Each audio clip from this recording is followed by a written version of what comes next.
Thank you very much, Mr. Speaker, and permit me to say good morning to all parliamentarians and everybody else. Good morning. Mr. Speaker, it is with a humbling gratitude that I stand on this side of this honorable House to lend support to the estimates of revenue and expenditure as presented by my esteemed leader and Prime Minister, the Honorable Philip Joseph Pierre.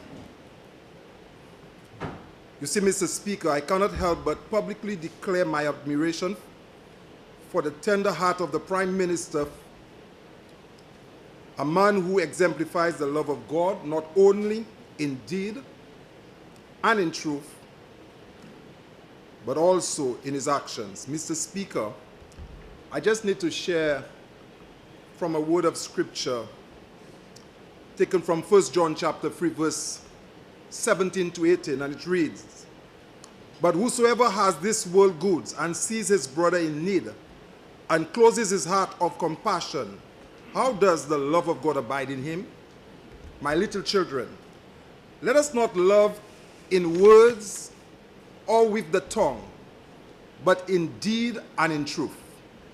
And that is why, Mr. Speaker, I feel honored to serve in the cabinet of such a leader, alongside women and men who share such positive values and share in the vision and mission of putting our people first. Mr. Speaker, as the minister with responsibility for poverty alleviation in this country, I am also guided by Isaiah 58 verse 10, which says, "If you pour yourself out for the hungry and satisfy the desire of the afflicted, then your light will rise in the darkness and your gloom will be as noonday."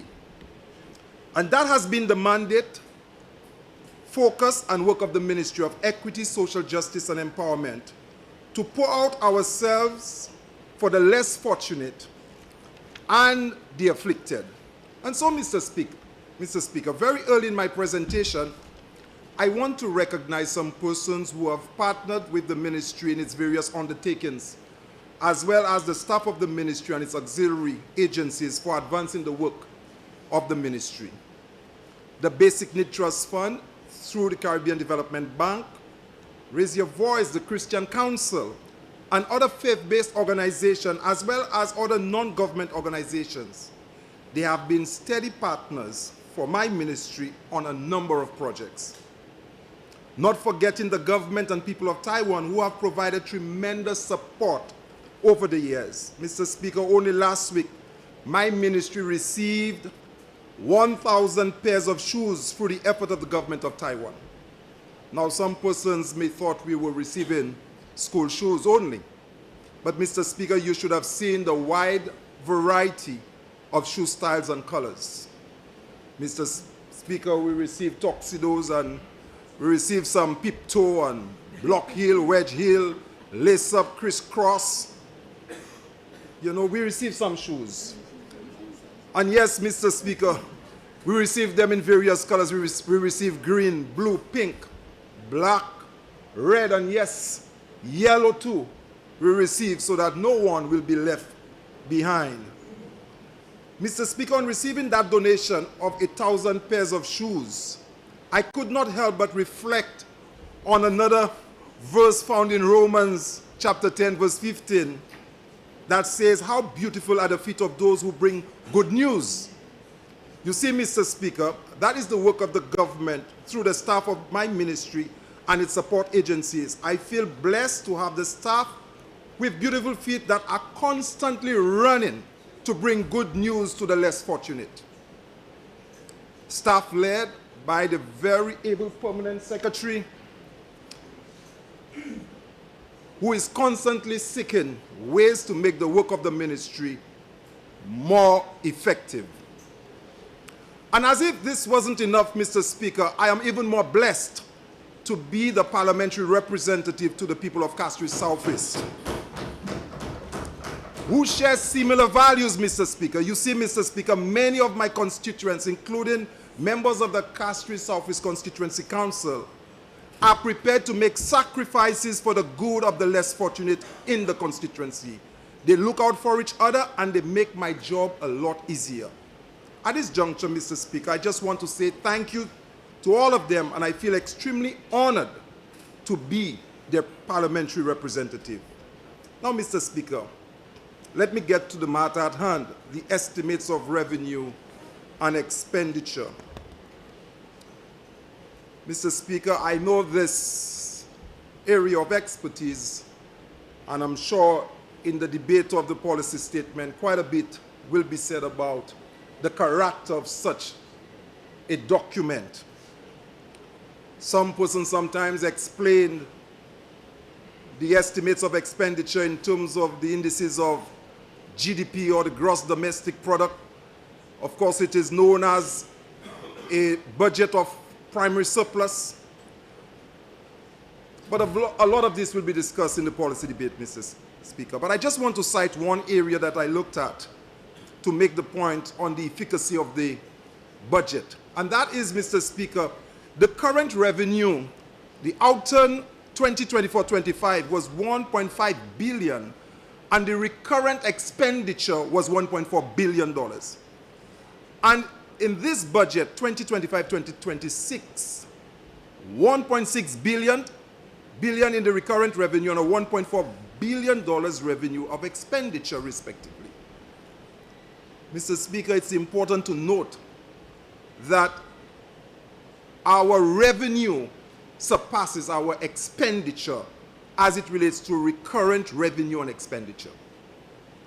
Mr. Speaker, under the previous government, it was customary for the government to borrow money to pay interest. In fact, their budgets may have been prepared using the approach of luck and hope. And therefore, Mr. Speaker, for the next few days, today and tomorrow, I expect the opposition to debate, the debate and the position to be preoccupied with, if I had known, the woulda, shoulda syndrome. But, Mr. Speaker, I praise the Prime Minister for a budget that is equitable and diverse in the sum of $2,057,519,901, Mr. Speaker. In the preparation of his budget, the Prime Minister, luck is not his method and hope was not his strategy. It is a budget that is calculated and well thought out. And of course, Mr. Speaker, through this balanced budget, the Prime Minister has provided effective optimism because it is linked to an ability to see the brutal facts which may come to bear one way or another on the well-being of our sweet Helen. Philip Joseph Pierre is a realist, an emotionally intelligent consensus-building leader, one who respects professional and he believes in the abilities of others, especially local professionals. Mr. Speaker, permit me to highlight how the Ministry of Equity is featured in this budget. On Head 51, a total allocation of $58,629,500 was allocated for the Ministry of Equity, Social Justice and Empowerment. Mr. Speaker, I want to repeat the amount. Don't say hope too loud. Don't say hope too loud. But a total of $58,629,500. Just $248,000 less of the amount that was allocated last year. And someone may want to ask why. Because a major loan under the World Bank had come to an end. And that is why the amount has gone down. But the Prime Minister, and I'm saying that I'm extremely pleased, has made significant increases in the social sector. In fact, he tells me from time to time that I can't get the entire budget for poverty reduction. And this is true, because while he maintains an enabling environment for economic growth, he invests in lifting those who need some help so that no one is left behind. Mr. Speaker, the Minister of Finance, the Prime Minister, Philip Joseph Pierre, has given the Ministry of Equity enough. And Mr. Speaker, I will just give you the reason why I can say enough. Mr. Speaker, when I looked at the figures for my ministry, it reminds me of a chorus that we sing at church that says, smile a while and give your face a rest. Wave your hands to the one you love the best. Then shake hands with the one nearby. In other words, you don't have to skip some benches, you know? Yeah. Shake your hands and greet them with a smile. That chorus came to my mind, to my heart, when I looked at the figures given to the Ministry of Equity. Why? Because grants and contribution, the Prime Minister increased it by $298,532. But Mr. Speaker, I will not tell you everything that went up, but I want to share with you some of what that gone up in grants and contribution that made me happy. First, the Bexar Catholic Church, the Sarat SDA Church, and the Zion SDA Church will receive grant of $10,000 each this year for their feeding programs. First time. First time. In Castries Southeast. Yes. Mr. Speaker, the feeding program in my constituency is receiving an injection of $30,000 annually. You understand why I can sing the chorus? Smile. Smile a while and give your face a rest. Mr. Speaker, the family child care have received $48,368. Transit Hope, $15,000. And of course, the public assistance, where we were receiving $10 million, the Prime Minister has increased it by $3,277,000. So we have persons on the waiting list we can now bring on to receive public assistance. Home care, we were receiving just $9 million a year. He has increased it by another $1 million. We'll be receiving $10 million in total. Mr. Speaker, there's a new infrastructure program. It's not called CDP, it's called IDP. Infrastructural Development Program that is now within the Ministry of Equity. $5 million was given for it. Yes, sir. Don't say AA. And of course, another beautiful, beautiful intervention, support to religious organizations. $500,000 was given. So, Mr. Speaker, you'll understand why the Bad Knee Pentecostal Church will get some support. You understand why the Twapito Church of God will get some support with their training of young persons, and the Therefore SDA Church will get some support as well. And many other religious organizations involved in charitable support will receive support around this island, because this Prime Minister has made these new interventions. This wasn't there before. Se bagay sa la patela. These are new interventions. So, some people who are currently at home doing their worship, hearing that, I could hear them shouting, hallelujah! Because there's good news. And that is why, when I started, Mr. Speaker, I made reference to a very important scripture text, Mr. Speaker. How beautiful are the feet of those who bring good news. So, Mr. Speaker, we are happy. But today, Mr. Speaker, I want to go a little deeper to highlight what has happened in Castries Southeast over the years, and how will this budget further improve the well-being of persons in Castries Southeast. So I will spend a little time on this. And since I'm talking about the Ministry of Equity, Head 51, that has received $58 million, let me share with you how through the Ministry of Equity and its auxiliary bodies that Castries Southeast has received support. First, the elder care, Mr. Speaker. We have 56 persons in our constituency providing care to senior persons and persons who are homeless, persons who are not receiving care in Castries office. While we receive an additional $1 million, only 2 persons will be added because there are other areas that need support, and that will be explained. But I will add an additional 2 persons to ensure that we cover Castries office well. Yes, no, just in Castries. The rest, yours will come later. When you give me roads, I'll give you.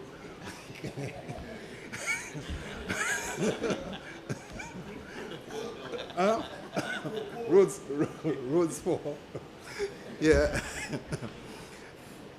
Mr. Speaker, in Castries office, 106 students at tertiary institution receive scholarship from Castries office, and it was made possible through the support of SSDF and the Ministry of Equity.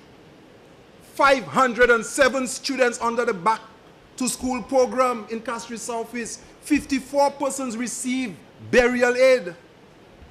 180 persons receive housing assistance. Yes. 40 persons receive income support. Mr. Speaker, 112 persons medical assistance. And I just need to pause here, Mr. Speaker. Because if there are some things that you really do not want to speak about because it's personal. But Mr. Speaker, I've had to share with some people the power given to me by persons who voted, what exactly it means and what do I do with this power. Mr. Speaker, one of the stories I can share with you was a case where a 21-year-old young person needed urgent support, medical support, and it had to be instant.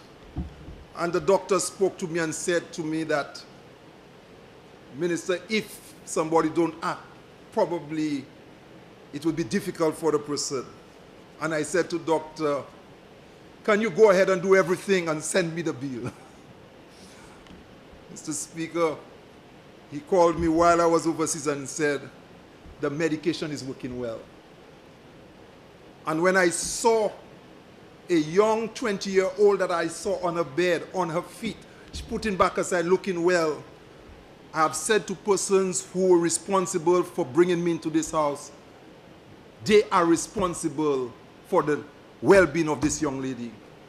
But Mr. Speaker, when it is 2 persons, when it is an additional 3 persons, when through the medical support you've been able to contribute to the well-being, and even to the extent that you believe that you may have helped save lives of 5 individuals, if I would have done nothing else in this constituency, I have reason to celebrate.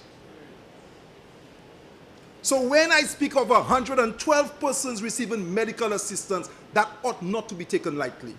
Because for persons who contributed to my being in this parliament, they have all contributed to saving lives of individuals.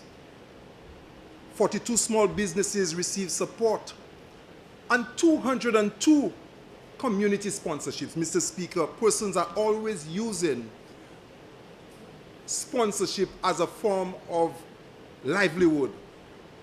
So when they sponsor barbecue, they receive sponsor to do they play some games in the community and what have you, a football competition. It's a means of livelihood. So when there's the street cricket in Macronlands, on a morning, Sunday morning, the vendors come and they place themselves at the side of the road, even if it's street cricket, so that they can make their bake, make their akra. There's benefit to them. So when you sponsor just the prize money of maybe just $800, there is a lot happening in the community. And there's a lot of other activities that are sponsored. Mr. Speaker, to the sporting clubs, I provided over $50,000 to Tuapiton, Bexor, Sarat Bele, Coolitown football clubs. And I'm so happy about the Coolitown and the Bays. They're a good team. The Minister of Sports can tell you about them. One of the first teams to have traveled. I support them to represent St. Lucia as a club overseas. Yeah, they have some players from countries. That's why we are close. And they have two from Grosile. I tell you, that's why we all here together. You understand? But yet they represent Bays. You understand? Mr. Speaker, some of what has happened in Castries Southwest includes the Bel Air Community Center and construction of the Early Childhood Center in Bel Air. Mr. Speaker, this one is one that persons must, the history book will be written on this one. Because it's an interesting story, Mr. Speaker. I was at the Ministry of Planning responsible for the relocation of persons from Tetshime to establish that new community in Bel Air. Many years ago, for the construction of Rotterdam. But Mr. Speaker, we relocated a community, placed them in a place that had nobody before. We just placed the homes there. And they had difficulty as to where they should go to, where they should take their children to school. Should they go back to Tetshime? But there was no transportation network to go back to Tetshime. Should they go to Roseau? There's no transportation or route. So they were left on their own. And back then, the reinforcement to construct an early childhood center was there. And it stayed there for years. And I had to find myself as the representative after so many years to see the construction of a project that was conceptualized almost 20 years ago. So they know me by name, and I can celebrate with them for this early childhood center. Mr. Speaker, I love music. I am not too good with my instruments as I used to be before. My saxophones are there and my guitar is there. But Mr. Speaker, I am introducing music at home and my grandson is getting ready. But Mr. Speaker, I could not help but to ensure that musical bells in every early childhood center in Castries Southwest was a program, my vision, and that is happening. So every early childhood center in Castries Southwest have a professional teaching our children to use musical bells. One, they could know the scale, do, re, mi, fa. They will be introduced, and I believe it will open their minds and inspiration. Thereafter, they could easily go on and conquer any instrument. So that is happening. Mr. Speaker, the Sarat bus shelter and business spaces, you could speak of an intervention under my ministry. The Wavin Poisson business cottage that's under construction. The Labei Early Childhood Development under BNTF. The Cul-de-sac Community Center. A meeting space, Mr. Speaker. Again, this is a story. Since GIS, a shed given almost like a foul coop is what they had as a community center. But I'm happy that this new community center in Cul-de-sac is approximately 70% complete. The restoration of Badney Community Center and the acquisition of the land. For 50 years, a public building was on somebody's private land. For 50 years, on somebody's private land. Never got paid for it.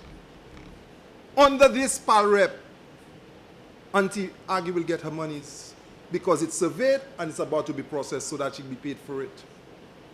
And we are restoring a community center that was literally abandoned and given up, I don't know why, but an important asset to the community. So I would like to see, Mr. Speaker, in this financial year, the construction of a community center in Capitol Hill on the lot that was made available in the community by Andre Arthur in his development. Also, I would like to see a community center will be pursued for Boseju CDC Lakwamengo. This area is in need of a place for persons to have the meetings. Mr. Speaker, I want to move on to the social infrastructure, but speak more to the Department of Economic Development and Youth Economy. Head 56 received an amount of $106,585,300. Mr. Speaker, the Department of Economic and Youth Economy is the place that gives birth to CDP. And CDP does a lot for us, Mr. Speaker. So when I speak of the Department of Economic Development, I'm referring to CDP. So we have undertaken some projects on the CDP. And one of them, Mr. Speaker, again, that if persons willing to write a story, is the sewage system in Cul-de-sac. Mr. Speaker, as an employee at the Ministry of Planning many years ago, I have received instructions from permanent secretaries asking me to go and empty the sewage system in Cul-de-sac. Way back in 1992, an employee at the Ministry of Planning, whether it is Mr. Clitter Springer who was PS or Osbodovay, get a truck and empty the sewage system. These people have been living in that condition from since then. A massive cesspool was developed as a sewage system where so many homes converged and dropped the waste in it. But as the population increased, you know what would happen. When it was developed, there may have been just a few persons, but with the population of cul-de-sac, it has been insufficient. It has been a nightmare. And Mr. Speaker, currently we are about to connect this system, the residents of cul-de-sac, into the largest system that you could find on this island. And I'm happy that I was able to achieve this with WASCO, with the Taiwanese people of Taiwan, as well as the CDP contribution. So now we'll see the end of this. Apart from this, Mr. Speaker, we talk about some key access projects, and I call them access projects because they are not roads from the Ministry of Infrastructure. On the CDP, I was able to provide Crown Lands. When I say Crown Lands, is a community called Crown Lands. We were able to complete an access road there. In Bexar, through Proud, we were able to do 2 roads in it, and thank you, Minister.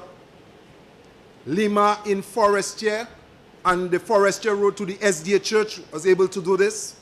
The Twapito Road, St. Lucy's Avenue on the Mon, the Therefore access, Monbele Road, Tetmac, drains in Odsa, slope stabilization, drains in Goodlands, and of course repainting of the Badi Chaussee multipurpose court.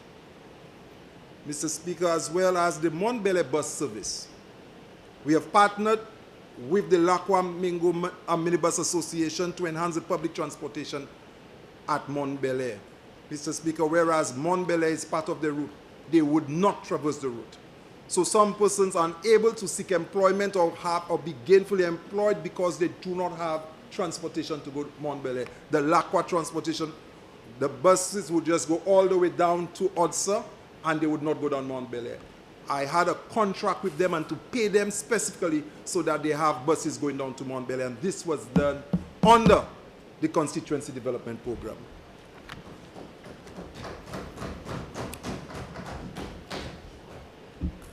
This financial year, Mr. Speaker, we will continue work in Cooley Town. That's access and drainage work. And in Cooley Town, the drains are needed. Wavin Poisson, Capitol Hill, Therefore Twapito, Badi Chaussee, and of course, yes, I think Ms. Nelson would be listening. The Wavin Poisson Road, Sabina Frederick and Sydney and Zoll, of course, would know of the drainage intervention that is needed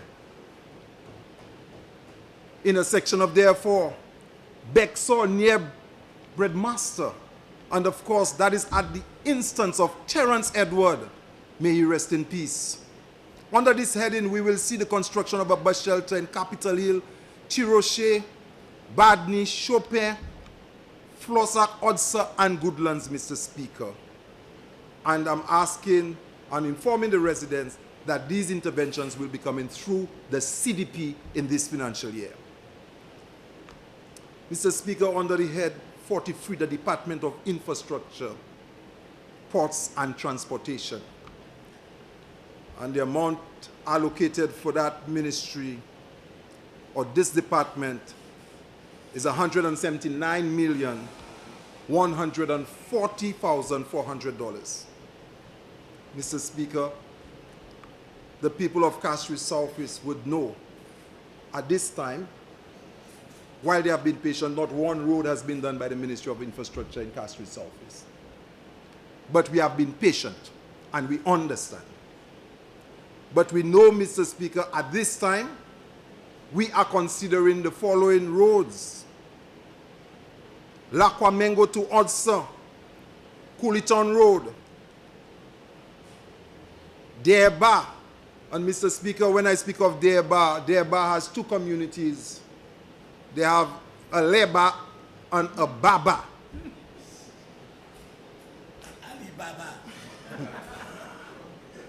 and there seemed to have been a mischief. That road it's really a ring road. But somebody did road in one section of Derba, which is a Leba, so I now have to do a Baba. That's why we say Yes. Choper Badni to Sarat, Flosak 1 and 2. We need to complete the roads in Tetma, completion of the road in New Bel Air, and Sandife Road works, Mr. Speaker. We're hoping under this heading that we could complete free retaining structures in Tiroche.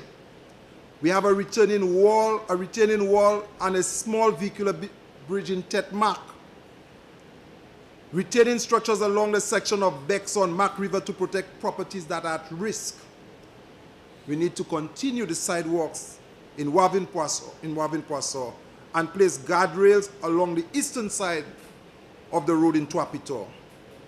Yes, Mr. Speaker, we need to ensure that they have speed bumps in Tuapito, Bexo, and Odsa, and I'm hoping that this would be implemented in this financial year.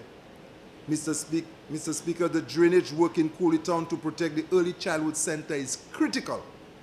I think Debbie Home is at risk. I know some intervention is about to take place in that section. The Minister of Education has already asked somebody to do something there, but the drainage work is the responsibility of the Ministry of Infrastructure, because the early childhood center is at risk if it's not done. Completion of drains to cross the Cul-de-sac road for the Cul-de-sac community. Request has been made, and I expect this to be considered before the completion of the West Coast Road. This is important under this heading, Department of Infrastructure, Ports and Transport. Mr. Speaker, under head 47, the Department of Physical Development and Urban Renewal, $23,214,300. Mr. Speaker, under this heading, I would like to see the completion of what has started the land ownership program in Bexor, Bele, and Odsa.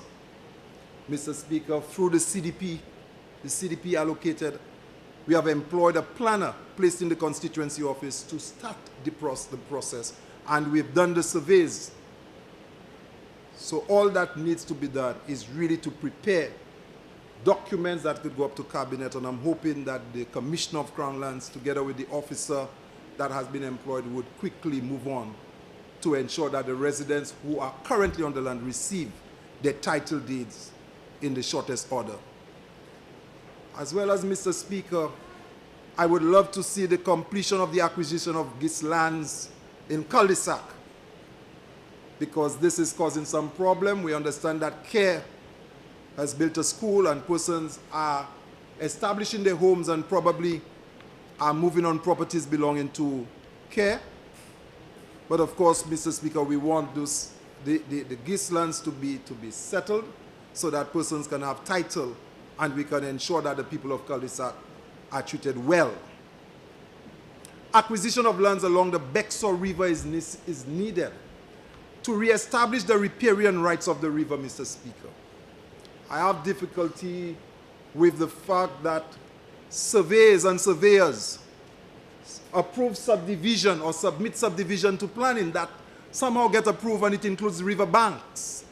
And then when it comes for maintaining the river, you have no access because you are passing on persons' private property. Mr. Speaker, we need to re-establish the riparian rights of rivers and ensure that we have full access and protect our rivers to ensure that we have river banks. And I'm sure the minister responsible for the forest would appreciate that. as well acquire lands that contribute to the safety of our water source. And there are properties that can be acquired, and I would love for this to happen, particularly in my constituency, because we have the Wavin Poisson Bexo River that starts all the way from the Badlil and go all the way down to the Cul-de-Sac Bay. Mr. Speaker, under Head 54, the Ministry of Youth Development and Sports received $13,973,700, and I don't want to say I want all of it. I can't get it, but of course, let me first thank the Minister of Sports for considering the multipurpose court in Mark. Of course, and I expect the resurfacing of and lighting of the Bexo playing field. And Mr. Speaker, I will say to the Minister of Youth and Sports, I'm at his mercies, but I will not rest without having sporting and recreational facilities for Tuapito, Coolitown, and Lakwamengo. I would be happy as well if we can cover the sitting arrangement at Tiroshe Court and, of course, establish washroom, which is a low-hanging fruit, is not costly, because we already established the sitting facilities. So the Bible says, ask and you shall receive. So I'm asking, I'm at the mercy. But I'm hoping that under this heading of $14,973,700, that this can be considered. Under the head 53, Department of Education, Innovation and Vocational Training, an allocation of $261,994,500 was made in the budget. Mr. Speaker, I could only ask that we need to revisit the location of the Bexo Infant and Primary School and to consolidate it as one school and find a solution, because the current school across the river is not in a good location. The condition of the school is not looking well. This school, again, I have knowledge after the major hurricane, I think it was Hurricane Allen, many years ago, when that school silt covered the entire ground floor. Under the RIM project, I think it was Basic Education Reform Project, that school was earmarked to be demolished or to be relocated. And the list was done was to ask to abandon the ground floor and only use 2 floors. But in St. Lucia, sometimes temporary measures remain permanent or stay for a long time. So I'm hoping that this financial year, we can find a permanent solution in resolving the issue of the Bexo Infant and the Bexo Primary School. Mr. Speaker, however, I would ask that there can be a facelift to the school, because the construction of the massive community center has allowed cement blast to deface the school. And it should have been a responsibility of the contractor before he leaves the site to make good how it has affected adjacent properties. But I think it will become a responsibility of government. So I'm asking that the Minister of Education consider passing 2 coats of paint on the eastern side and the northern side of the elevation of this building, so at least we could look a little better than we look right now. Mr. Speaker, again, I want to cite that the Early Childhood Center needs major works. I understand that some small works are being undertaken at this time, but we need to look at thorough work for this Early Childhood Center in Coolitown. I keep receiving a call from Zanaya, who has a daughter at that school, and I'm letting her know that something will be done about the school. Mr. Speaker, the Sir Arthur Lewis Community College is in the constituency of Castries Southeast. And last night we had a meeting with the Capitol Hill residents who believe that they are not the ones responsible for visitors' harassment, because we know that Sir Arthur Lewis, Mount Fortune, is a historical site and quite a few visitors go to that place. But the community, as it is close proximity to the school, however, it seems that it has been ignored. And we're asking that there be a more intimate relationship with the staff and management of Sir Arthur Lewis with the people at Capitol Hill that's just next door to this plant. The playing field was established for the community many, many years ago, I understood, by Heralding Rock. However, it is seemed to be the possession of the school. Members of the community do not feel that way about the playing field. I do not have the facts about it. However, they believe that they are more than just a community in Capitol Hill or at Mount Fortune, or therefore, as you may call it. I'm encouraged that at least the school could look towards providing one scholarship to the community a year. That would probably help, create an intimate relationship between Sir Arthur Lewis and the community of Capitol Hill. Head 53, the Ministry of Health, Wellness, Elderly Affairs, received in the budget $206,073,800. Mr. Speaker, on this heading, I want to thank the Minister of Health for providing medical assistance to so many persons in Castries Southeast. But I would also like the Ministry of Health to consider the relocation of the Lacroix Health Center. It is in a location that is difficult to access. Wheelchairs cannot access the health center. And sometimes I could see people sitting where they ought not to sit, waiting for the health center to open. It is in a, of course, anybody who understands the Lacroix, Marigot Main Road understands the nature of the road, and it's in a difficult location for a health center. So I'm hoping this year that we could look to addressing this problem for the residents of Lacroix, Cooley Town, and the environs. Head 41, Agriculture, Fisheries, Food Security, Rural Development, received $42,345,900. Of course, Mr. Speaker, I expect the Minister of Agriculture to continue supporting the farmers. Yes, he speaks of water tanks, fertilizer. I'm not a farmer, and sometimes I do not have visibility of what is being donated. But of course, I would like for the Ministry of Agriculture, we had a conversation, we had a meeting with our farmers, and we commenced the discussion on establishing a farmers cooperative in this part of the island, because some of the most significant farmers are from Castries Southeast. And therefore, we would like for you to continue for us to realize the establishment of a cooperative, both under the Constituency Development Fund and through the Ministry of Agriculture, we could realize this, as well as establishing a farmers market once a week in Castries Southeast. That was part of the discussion, and we would like to realize that in this financial year. Head 46, the Ministry of Tourism, Investment, Creative Industries, Culture and Information, received $51,086,200. Mr. Speaker, the Minister of Tourism is not here. Castries Southeast, through the Hills and Valleys Event Company that was established specifically as a vehicle for transforming the community.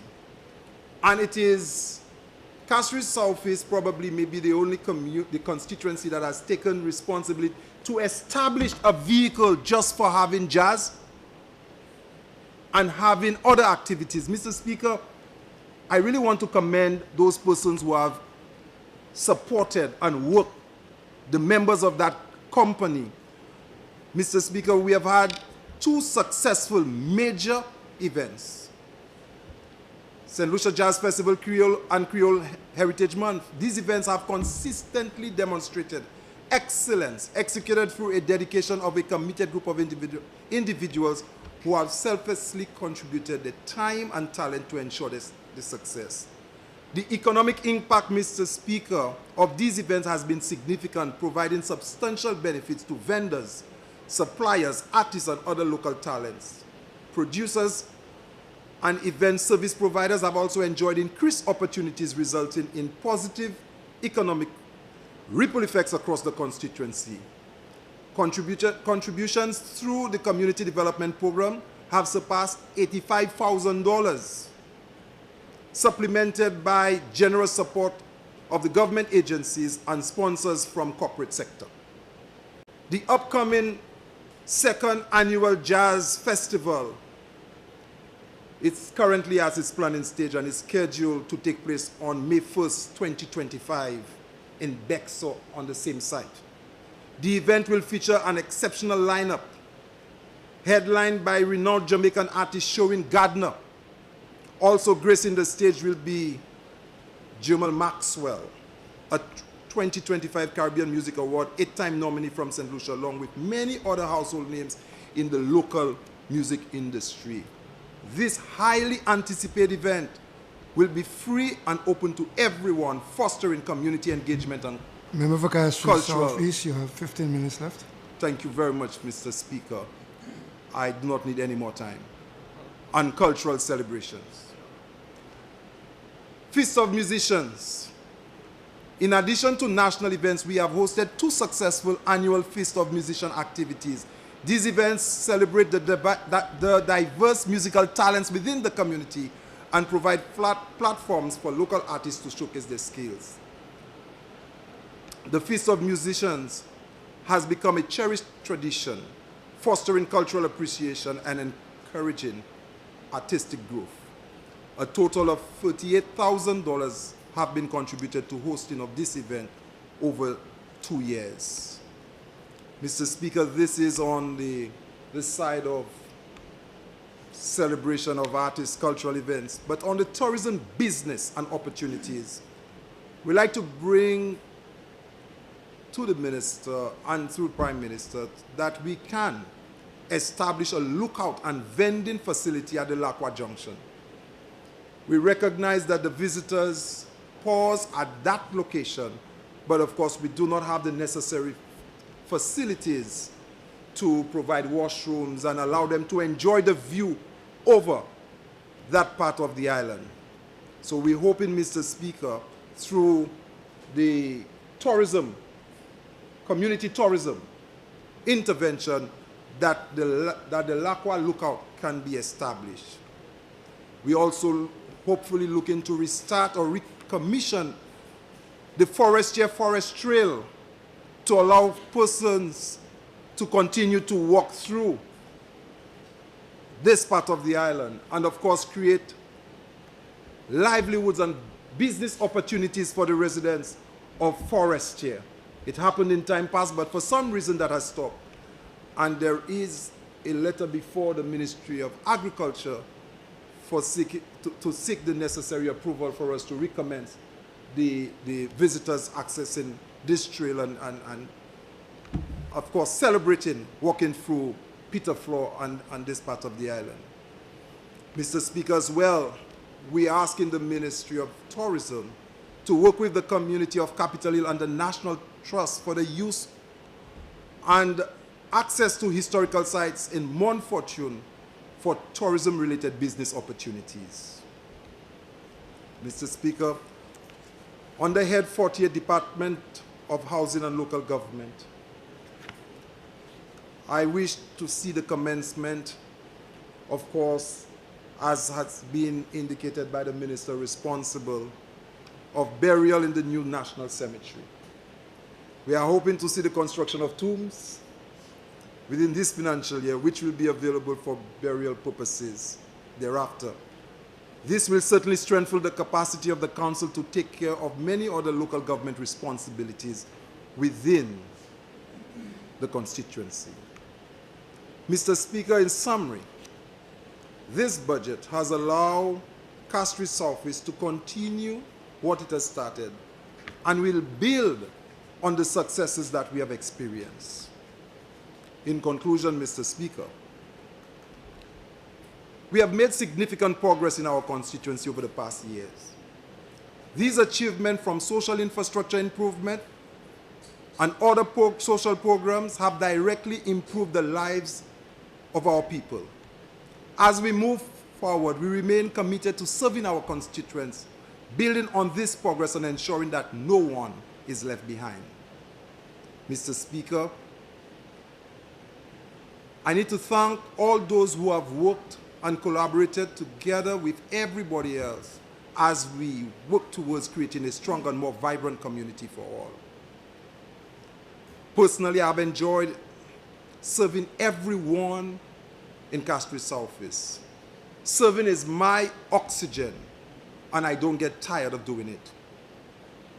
Mr. Speaker, in closing, I want to quote a Greek proverb that says, everything that I subscribe to.